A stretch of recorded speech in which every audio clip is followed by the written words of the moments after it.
you can hire an AI to do a job. And so there are these companies popping up. Hi everyone watching the Chew on This show. How is everyone doing? This is Chew on This. This is the show for you to have your lunch together with Anna and Vlada, where we're discussing practical and thought-provoking things. We're sharing our insights, we're sharing our tips, and every week we meet here, same place, same time. It's 1 p.m. EST, and every week we pick a topic that is intriguing, the topic that everyone is curious about, right, Vlada? I know that Absolutely. Vlada loves to share a certain type of tips. Vlada, what are your tips usually? Practical. They're practical. I love this. I personally come on this show to learn from Vlada's practical tips, to be honest. And I come to get inspired and get what kind of tips you like, Anna? Oh my God, I forgot. Thought-provoking tips, practical and thought-provoking. I think this is a perfect combo for us to learn in a fun and useful way, right?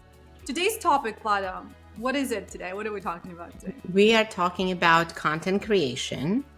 And I think this topic is so broad because content is everything. Every email you send, every internal memo you share with your team, everything you put out on social media or any other communication channels, it's all content.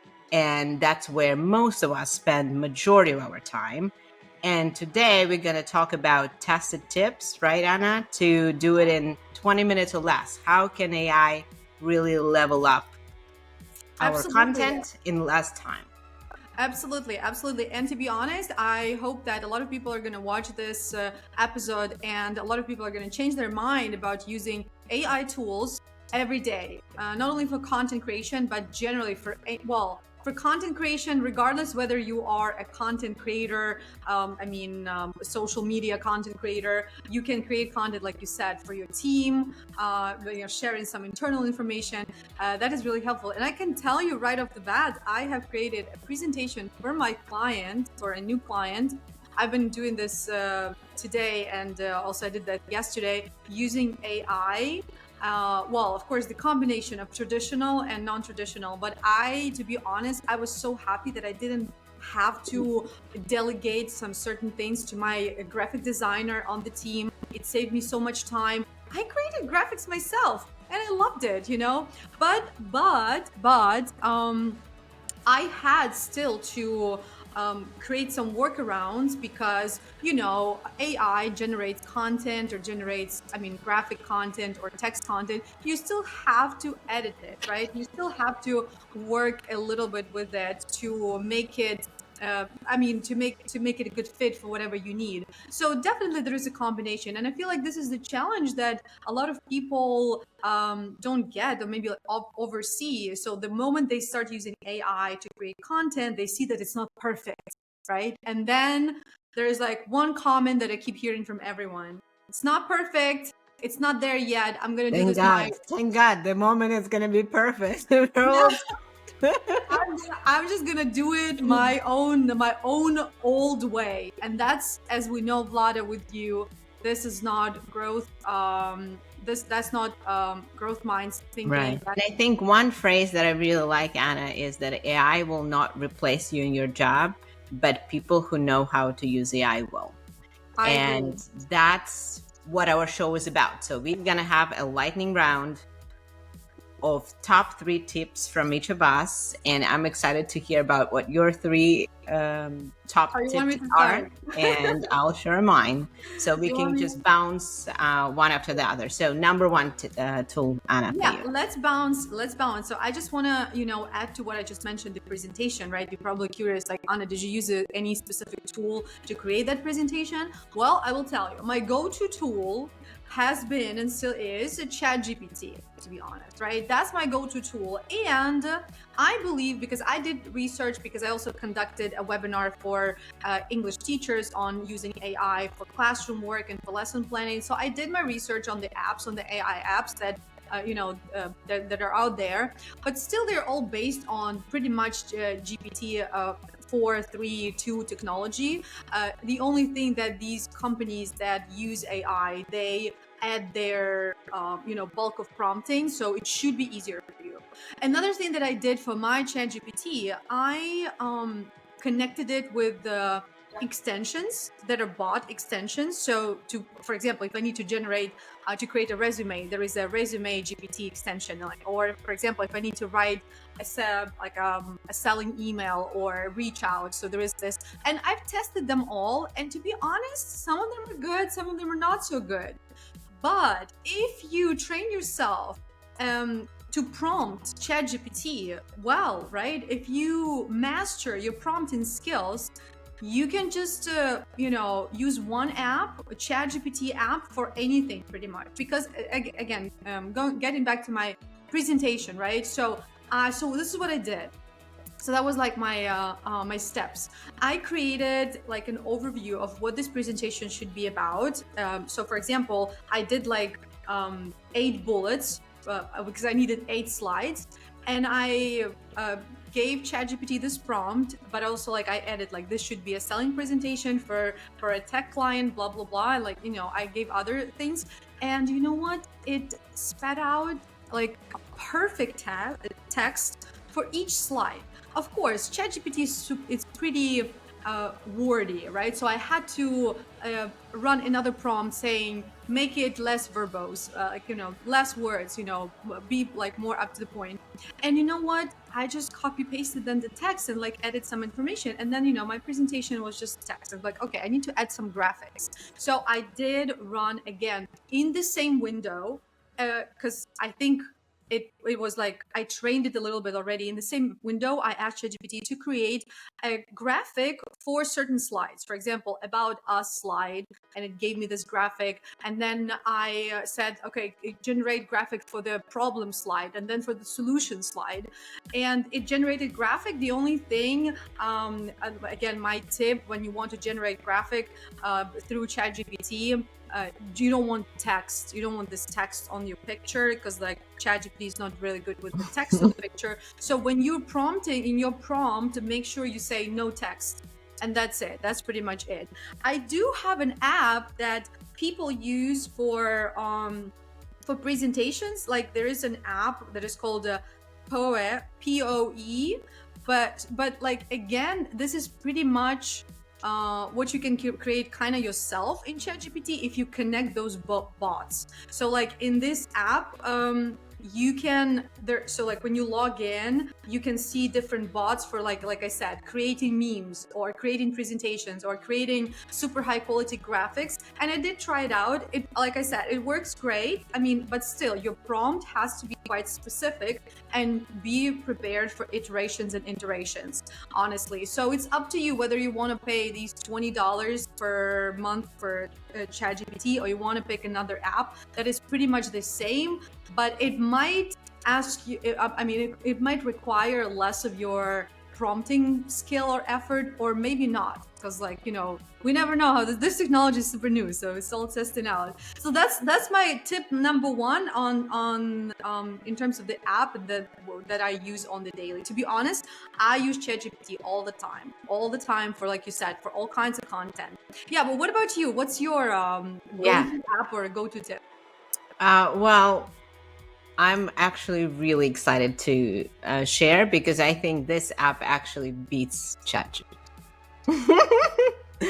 I'll go as bullish as to say that. Well, I recently started using perplexity.ai. And when it comes not necessarily to content generation, but more to research, and usually when you're putting together an article or presentation or something, especially if you're aspiring to be a thought leader in the field, you need some research. And what is really cool about Perplexity is that it really sources the files and shows you where the research is coming from. And it's just so concrete. right? It doesn't feel like it glitches out like ChatGPT sometimes, right? When you ask to, 2 + 2, it can tell you it's 5, and then, change its mind, obviously. But it doesn't seem, I haven't seen it hallucinate and actually be very factual. And so I think that it's just unbelievable. And you also can get pretty far just on the free account. So for anyone that is writing sort of more thought-provoking texts on LinkedIn or in your presentation or pitch or whatever that is, it's just an incredible asset. I did use it too. And, guys, I want to tell you, surround yourself with bright minds, like Vlada, because she shared Perplexity with me early, I think last week. And of course, I did try it right away. It definitely, the speed is, it's much faster from what I can tell. It's like more robust from what I can tell as well. It's like, it feels like you want to use it when you do like deeper research, or you're looking for, some information that is more maybe academic. So here is what I use Perplexity for, just to compare how, because there's like one task I use for, I use ChatGPT for one of the content creation tasks. I create scripts for my reels and for my English teaching account, right? So it's not like perfect for a YouTube video, because it's not going to give you a lot of script, like a lot of text. So like for YouTube video, you want something more, longer video. So I did ask that, and to be honest, ChatGPT did a better job on this particular task. But again, it's like the way my prompt was, like, it had to be short, it had to be maybe more superficial compared to what Perplexity is for, But this is another idea. If you want to create a script for your reel, let's say, again, don't expect it to be perfect, and don't expect it to just like give you a perfect script and you just read it off the script and your video is ready. No. But for me, it's 50-50. Sometimes it just gives a perfect script. I'm like, okay, there is like, and I don't want to change anything. But sometimes it just prompts me to create something, like it just generates ideas, right? So technically, I would say that the number one value that GPT offers people these days is idea generation, right? Helping people to generate idea and to move forward. Because sometimes we're stuck, like with these presentations, for example, that you have to create for clients. So like, where do I even start from, And then you give it a go, and it just, you just keep going. So yeah, so definitely. Absolutely. And I'm hearing more and more people actually use ChatGPT as a way to summarize notes, especially now that you can either paste or integrate some of the note-taking software. That's a huge boost. And that I've even heard someone recently tell me about how they tag different people then according to sort of the summary of the conversations, and sort of that's next level stuff. But one tip I recently learned about ChatGPT that I see really elevate the quality of the output is those custom instructions. So if you haven't filled those out in the bottom left, go there and just tell ChatGPT everything about you, share information on your LinkedIn, your journey, your goals. And so that starts just improving the learning process. That's a game changer. And definitely the more information you share, the more accurate the answers, ChatGPT answers and like responses to your requests are going to be. Totally. Do you have any recommendations on like video or photo apps or that are? Yes, I actually, the very app that we are streaming from, I would love to recommend, and it's called Riverside. I discovered it recently. Anna was an advocate, and I certainly have seen in a lot of groups folks sharing it. I would say initially it took a bit of a learning curve, especially the streaming part. But they don't make it easy for you at the beginning. yeah. But I figured it out on try number 2. But the quality of video is great. And then if you think about content creation or marketing, there are so many different use cases. So for example, if you are in a marketing role or customer success role, imagine the power of this when you invite your customers to Riverside, and you just have these conversations here that are recorded. And then what it does is actually has useful AI built in, because I've used other platforms like StreamYard and a few others that I've tried.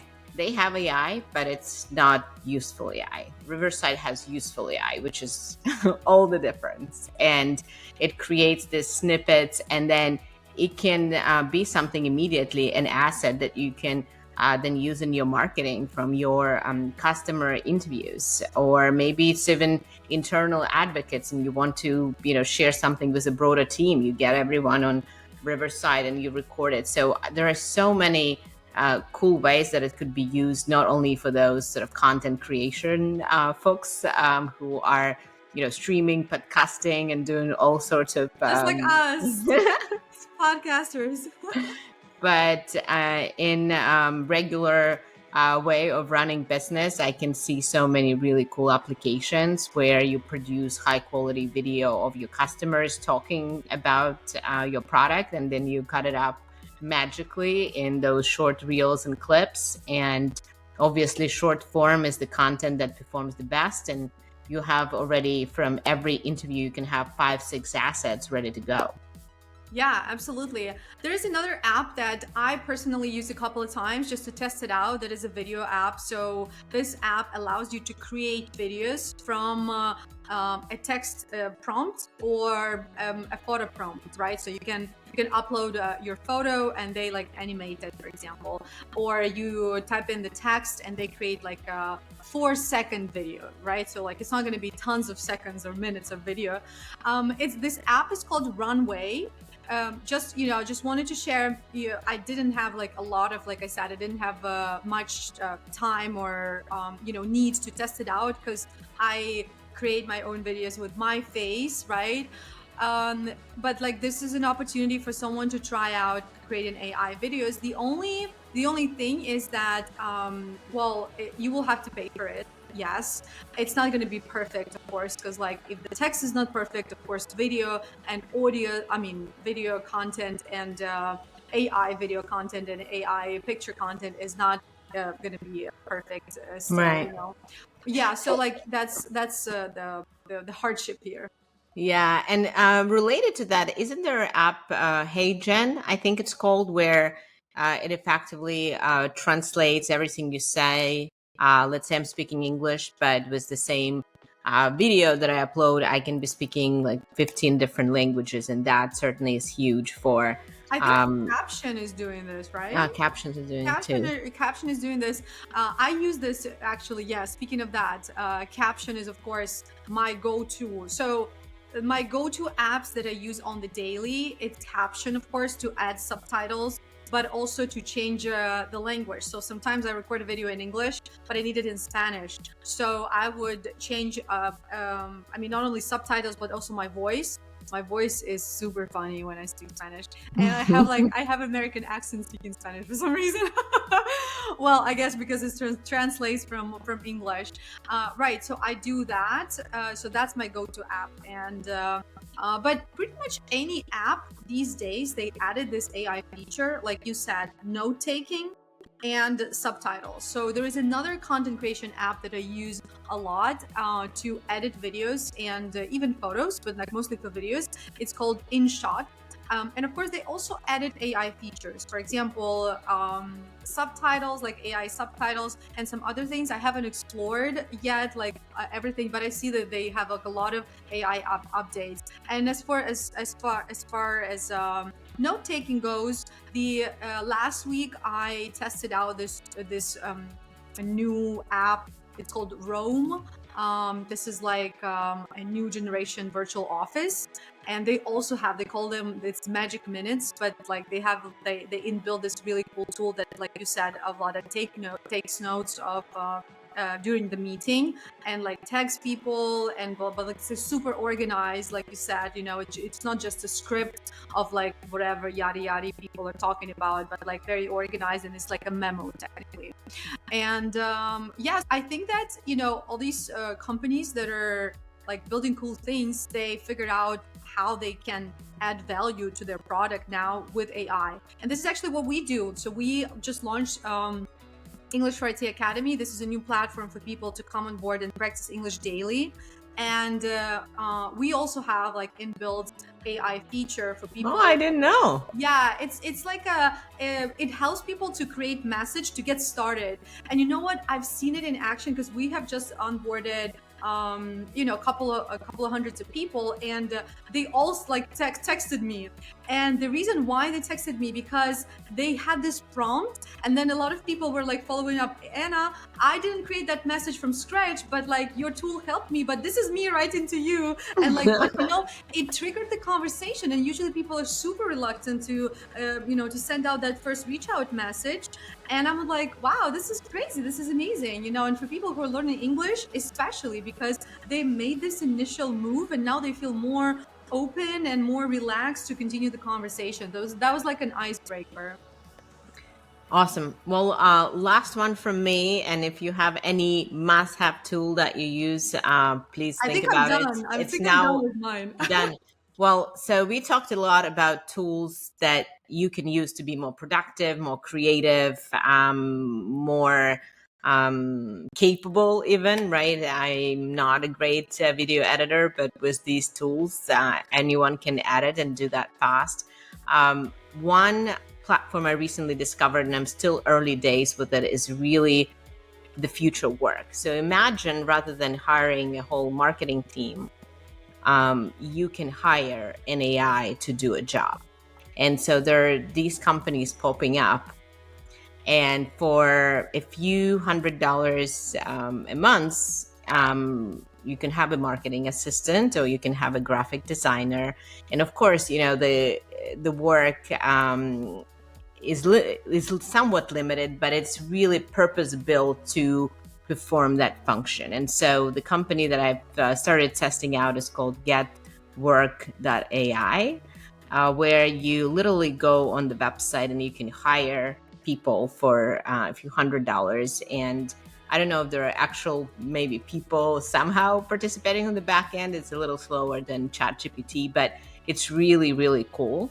And then separately, there are now companies that offer a combination of the two, right? Like I think Smith AI, for example, they do it for business development or customer success, or a variety of roles where they have armies of people that are trained to be great with AI. And so these people effectively, they shortcut that process, so you don't have to train every person in your team, so you can double your capacity or throughput or whatever function is that they need to accomplish. You can just hire them as a company, and then they have an army of various trained people with AI that effectively you pay for one person and they can perform as three.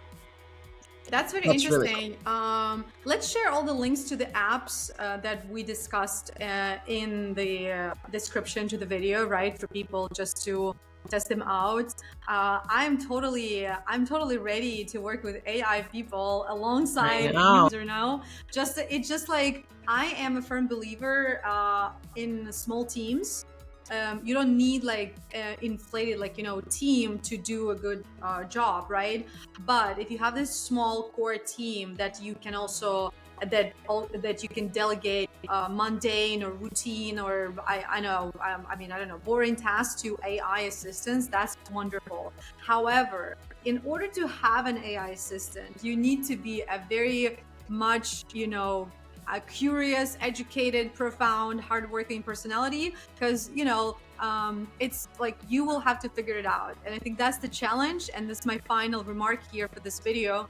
Don't be afraid to test out and to try out. Don't be afraid to experiment, and be prepared that you will have to iterate on things, right? And also another thing that you should keep in mind, everyone is afraid and everyone hates change. That's why whenever you want to start using a new app, that's always going to be hard. It's just because it's our human nature. We are not welcoming change. I mean, unless we are super into Tony Robbins or Joe Dispenza, I don't know. Yeah. So most people can't do it. So be prepared that it's going to be hard, but give it a shot, right? Give it some time and invest your time, and you're going to nail it. Absolutely. Well, Anna, it's been a pleasure. I learned a ton, and I am excited to share the tools. If you guys have your favorite tool and we haven't talked about it today, or you checked out any of the tools that we are mentioning and you love them or don't love them, we want to hear about your experience. And again, if you don't follow Anna on LinkedIn and YouTube, please do. The same for me. We'll drop the links in the description Your too. last name is unpronounceable, so I'm not gonna try. You can... Yeah, Anna and Vlada. Yeah, we'll drop all the links in the description. So give us a follow, stay connected, slide in our DMs if you have any questions, comments, or concerns, or you have suggestions for our next topic. I think, Vlada, we should announce our next topic tomorrow so that people have more time to prepare and prepare their questions for us. Absolutely. And please follow the channels. We are starting to get a lot of comments, a lot of feedback. And for those of you that are starting to comment, please give us feedback. And it is a fun experience, and we wanted to make it practical and thought-provoking. Exactly. Have a great day, everyone. Bye. Thanks, Vlada.